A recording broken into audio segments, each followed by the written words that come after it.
অতি সোনকালে আপনি কন্টেন্ট মনিটাইজেশনটো পাব। আপুনি 1000 ফলোৱাৰ্ছতো আপুনি কন্টেন্ট মনিটাইজেশন পাব পাৰে যদি আপুনি ফেচবুকত উইকলি চেলেঞ্জবিলাক আপুনি যদি পুৰা কৰি আছে। যেটো ফেচবুকত উইকলি চেলেঞ্জবিলাক থাকে আপুনি যদি কমপ্লিট কৰি আছে পাৰ উইক, তেতিয়াহ'লে আপুনিও কন্টেন্ট মনিটাইজেশন পাব। ফেচবুকত আপোনাৰ ৰাতিপুৱা, দুপৰীয়া, গধূলি, ৰাতি 4টা ফটো পোষ্ট কৰিব লাগিব। 4-5টা সৰু ৰিলছ পোষ্ট কৰিব লাগিব, যেটো 15 ছেকেণ্ড 20 ছেকেণ্ড এনেকুৱা।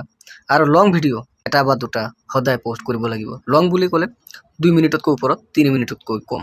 ঠিক আছে, এটো হ'ল লং ভিডিঅ'।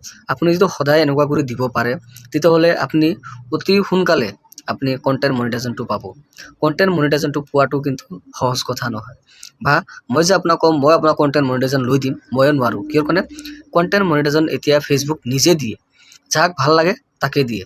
এনেকুৱা নহয় যে মোৰ ফলোৱাৰ্ছ বেছি কাৰণে যে মই কন্টেন্ট মনিটাইজেশন পাম বা আপোনাৰ ফলোৱাৰ্ছ কম কাৰণে যে আপুনি কন্টেন্ট মনিটাইজেশন পাব, তেনেকুৱা কোনো কথা নহয়। আপুনি 1000 ফলোৱাৰ্ছতো আপুনি কন্টেন্ট মনিটাইজেশন পাব পাৰে যদি আপুনি ডেইলি কাম কৰি আছে। ফেচবুকত উইকলি চেলেঞ্জবিলাক আপুনি যদি পুৰা কৰি আছে, যেটো ফেচবুকত উইকলি চেলেঞ্জবিলাক থাকে আপুনি যদি কমপ্লিট কৰি আছে পাৰ উইক, তেতিয়াহ'লে আপুনিও কন্টেন্ট মনিটাইজেশন পাব। আৰু কন্টেন্ট মনিটাইজেশন যেতিয়া পাব তেতিয়াতো গমেই পাব ফেচবুকত ভাই আনলিমিটেড পইচা আছে যদি আপুনি মনোযোগ সহকাৰে কাম কৰিব পাৰে।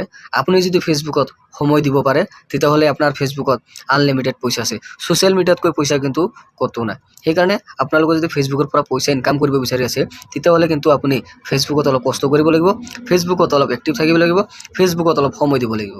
যদি দিব পাৰে তেতিয়াহে আপুনি ইনকাম কৰিব পাৰিব। আপোনাৰ এটা নহয়, দুটা নহয়, 3টা নহয়, 4টা নহয়, এটা নহয় এটা ভিডিঅ'টো এবাৰ হ'লেতো ভাইৰেল হ'ব। যেতিয়া আপোনাৰ ভিডিঅ' ভাইৰেল হ'ব তাৰ পিছত আপোনাৰ ভাইৰেল হৈয়ে থাকিব। সেইকাৰণে এদিন দিয়ক, দুদিন দিয়ক, 3 দিন দিয়ক, 1000, 2000, 500, 400, 300, 200 যি ভিউজ আহক আপুনি খালি ভিডিঅ' ডিলিট নকৰিব। আৰু ভিডিঅ' অৰিজিনেল ৰাখিব আপোনাৰ নিজৰ।